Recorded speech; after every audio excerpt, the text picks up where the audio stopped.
Oftentimes, I think about death. I consider myself a reasonably intelligent person. I'm capable of forming coherent thoughts on a number of subjects, but thoughts of death shatter me entirely. I'm helpless. I'm horrified. I realize that, in the words of Leo Tolstoy, as I live, I'm being stuffed into a big dark sack. My warmest memories appear and immediately rush back into the past. The smell of the province in springtime, drinking wild coconuts on a sunny beach, running through the woods and catching fireflies in jars. These memories I love so much become only reminders that one day I must die. And suddenly, every year is passing more quickly than the last. Dread comes from the unknowable and unstoppable nature of death. Why do we die? What does death mean? If we die, why do we live? As far as I can tell, there are two places we can seek an answer to death: man and nature. Man presents us with science, and in the subject of death, science offers a white flag in a war. Science can tell us the biomechanical, physiological realities of death, can tell us what happens to your body when you die, and how your body then decays. While academically interesting, this does little to bring clarity to death, does nothing to help a person make peace with dying. So I find the world's greatest scientists rendered somehow into uselessness. Moving past science, we can look elsewhere. Spiritualists, philosophers, they've all examined death. I've read many of them. The might of all of this intellectual force has been hurled at death time and time again. But still, I find no answers.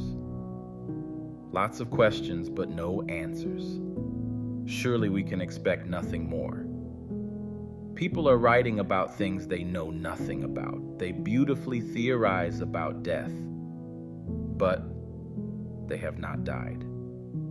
They are just as ignorant then as I am now.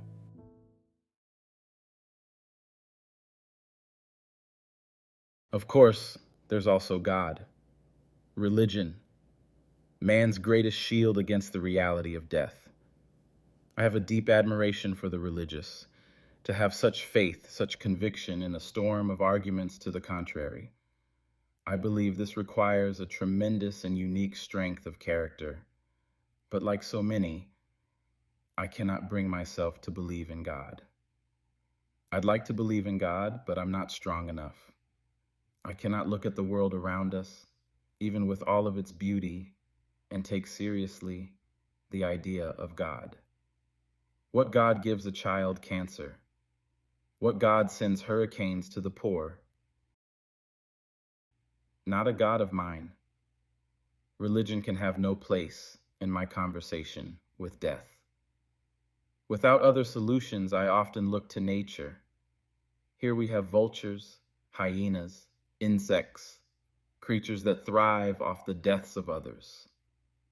In nature, animals die and leave opportunities for the other members of their ecosystem. I do find beauty in this phenomenon. How could a person not? I wish this could provide me with some great comfort, but I still find myself running into that same concrete wall. A conclusion of nature does nothing to abate the paralyzing feeling I get when I think about death. You see, reason and hope become grotesquely meaningless when posed with these questions. The truth that I know with all of my body, is that perhaps there can be no answer.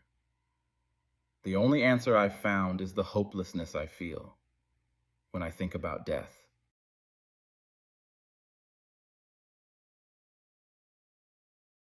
I was raised, along with my three brothers, by a single mother through early childhood. She worked a lot, as one must to support four children. So for a couple of years, my grandmother took care of me in my mother's absence.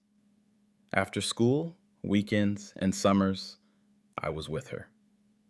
In my 20s, my relationship with my grandmother had deteriorated somewhat, just by virtue of distance.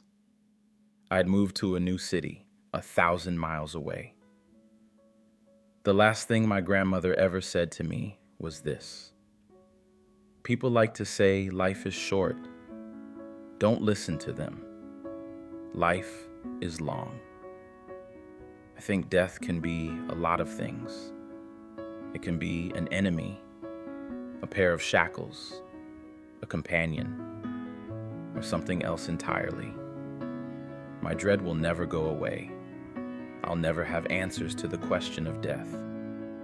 I'll still lie in bed and think about dying with regularity, likely for the rest of my life.